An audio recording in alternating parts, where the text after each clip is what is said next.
Hello everyone, how are you? I hope you all are safe at your home. Today I will be teaching you Hindi grammar. So let's start with types of adjective. आज मैं आपको विशेषण के भेदों के बारे में बताऊंगी। कल हमने विशेषण की परिभाषा पढ़ी थी और विशेषण के बारे में जाना। आज की वीडियो में हम विशेषण के भेदों के बारे में जानेंगे। विशेषण के 5 भेद होते हैं। पहला होता है गुणवाचक विशेषण, दूसरा होता है परिमाणवाचक विशेषण, तीसरा संख्यावाचक विशेषण, चौथा संकेतवाचक या सार्वनामिक विशेषण, पांचवा व्यक्तिवाचक विशेषण। इन पांचों विशेषण के बारे में आज हम विस्तार से पढ़ेंगे। सबसे पहले हम पढ़ेंगे गुणवाचक विशेषण के बारे में। आइए देखते हैं गुणवाचक विशेषण क्या होते हैं। जो शब्द संज्ञा या सर्वनाम के गुण, दोष, रंग, रूप, आकार, दशा व दिशा आदि की विशेषता बताते हैं उन्हें गुणवाचक विशेषण कहते हैं। संज्ञा और सर्वनाम के बारे में आप जानते ही हैं। संज्ञा शब्द क्या होते हैं, सर्वनाम शब्द क्या होते हैं, वो आप पहले पढ़ चुके हैं। तो गुणवाचक विशेषण क्या करते हैं, जो संज्ञा या सर्वनाम शब्द हैं उनके गुण, दोषों को, रंग को, रूप को, आकार को, दशा को बताते हैं। जैसे सुंदर लड़की, यहाँ पे लड़की का सुंदर होना क्या है, उसका गुण है। काली बिल्ली, बिल्ली का काली होना उसका गुण है। मीठा आम, आम का मीठा होना उसका गुण है।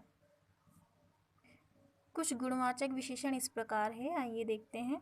गुणबोधक, गुणबोधक में क्या होता है, जिससे पता चलता है गुणों का बोध कराते हैं। जैसे अच्छा हो गया, भला, वीर, उदार, दानी, दयालु, ईमानदार, सत्यवादी, परिश्रमी आदि। इन सब से क्या पता चलता है, किसी व्यक्ति के गुणों का पता चलता है।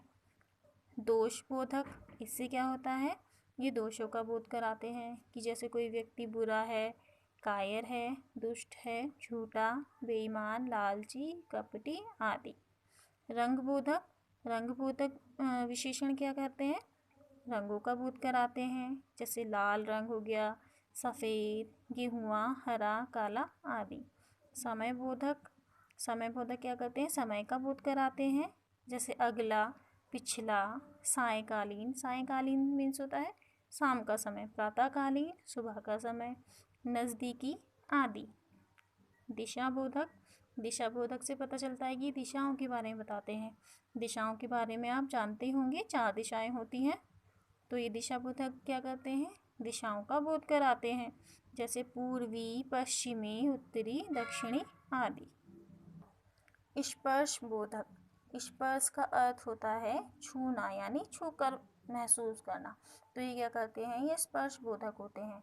जैसे किसी वस्तु को छूकर हम पता लगा सकते हैं कि वो कैसी है, मुलायम है, खुरदरी है, नरम है, कोमल है या चिकनी है। आकार बोधक, आकार बोधक में क्या होता है, इससे ये हमें आकार का बोध कराते हैं। जैसे गोल है, सुडौल है, नुकीला, मोटा, पतला, चौड़ा आदि। स्थान बोधक, स्थान बोधक क्या करते हैं, हमें स्थानों का बोध कराते हैं, स्थानों के बारे में बताते हैं। जैसे बाहरी, भीतरी, ग्रामीण, ठीक है, शहरी आदि। सेकंड जो आपका विशेषण का भेद है वो है परिमाणवाचक विशेषण। इसमें क्या होता है, जो शब्द किसी वस्तु की मापतोल बताते हैं, वह शब्द जो किसी वस्तु की नाप के बारे में मापतोल बताते हैं उन्हें परिमाणवाचक विशेषण कहते हैं। जैसे थोड़ा दूध, यहाँ पे क्या बता रहे हैं कि थोड़ा सा दूध है। 2 मीटर कपड़ा, थोड़ा आटा, 1 गिलास दूध, बहुत भारी आदि। परिमाणवाचक विशेषण के 2 प्रकार होते हैं। पहला होता है निश्चित परिमाणवाचक और दूसरा होता है अनिश्चित परिमाणवाचक। निश्चित परिमाणवाचक में क्या होता है, जो शब्द संज्ञा या सर्वनाम की निश्चित मात्रा का बोध कराते हैं। मात्रा यहाँ पे क्वांटिटी से है, ठीक है, क्वांटिटी मीन्स कितना, वो चीज़ कितनी है, उन्हें निश्चित परिमाणवाचक विशेषण कहते हैं। यानी निश्चित परिमाणवाचक में क्या होता है, ये संज्ञा सर्वनाम की निश्चित मात्रा का बोध कराते हैं।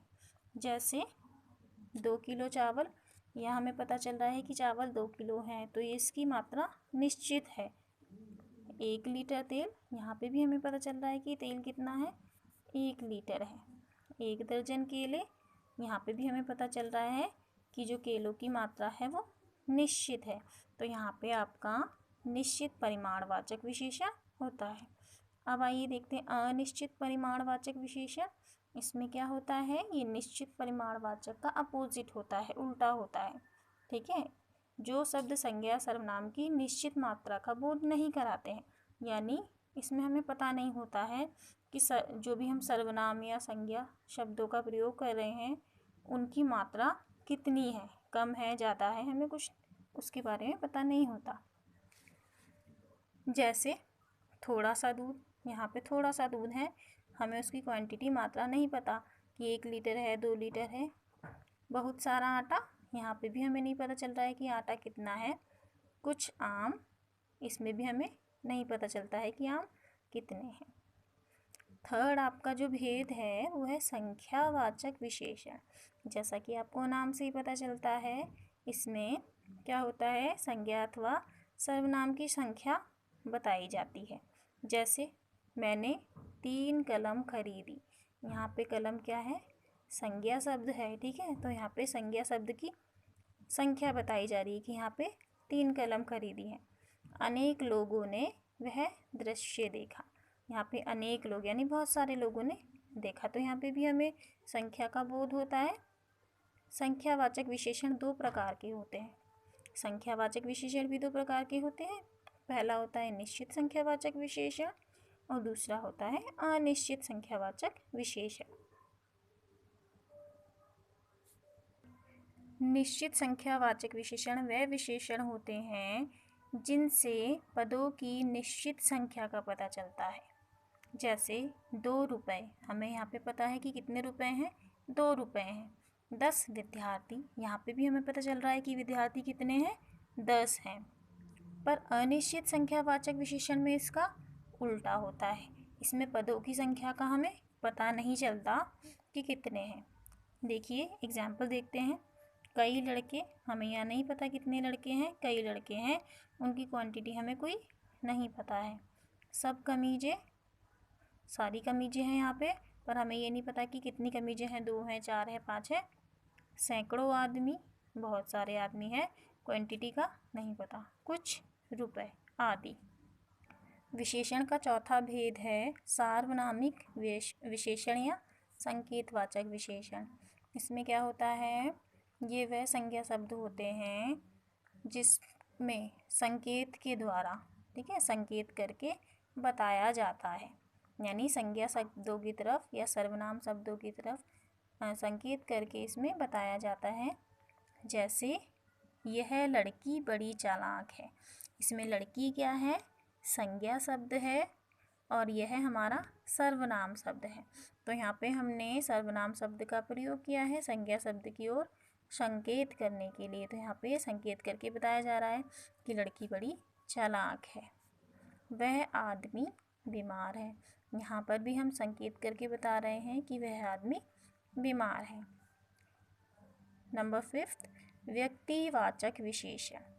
व्यक्तिवाचक विशेषण क्या होता है, जो विशेषण व्यक्तिवाचक संज्ञाओं से बनाए जाते हैं, यानी जो विशेषण होते हैं व्यक्तिवाचक संज्ञाओं से बनते हैं। जैसे बनारसी साड़ी बहुत महंगी होती है, बनारसी शब्द किससे बना है, बनारस से बना है, और बनारस क्या है, स्थान का नाम है और स्थान का नाम संज्ञा में आता है। ठीक है, तो ये व्यक्तिवाचक संज्ञा से बना हुआ है। ठीक है, इसी तरह कश्मीरी सेब बहुत मीठे होते हैं, तो जहाँ पे कश्मीरी शब्द है वो किससे बना है, संज्ञा से बना हुआ है। आज हमने विशेषणों के भेद के बारे में, विशेषण के भेदों के बारे में पढ़ा। कल हम विशेषणों की अवस्थाओं के बारे में पढ़ेंगे। आज के लिए इतना ही। Thank you.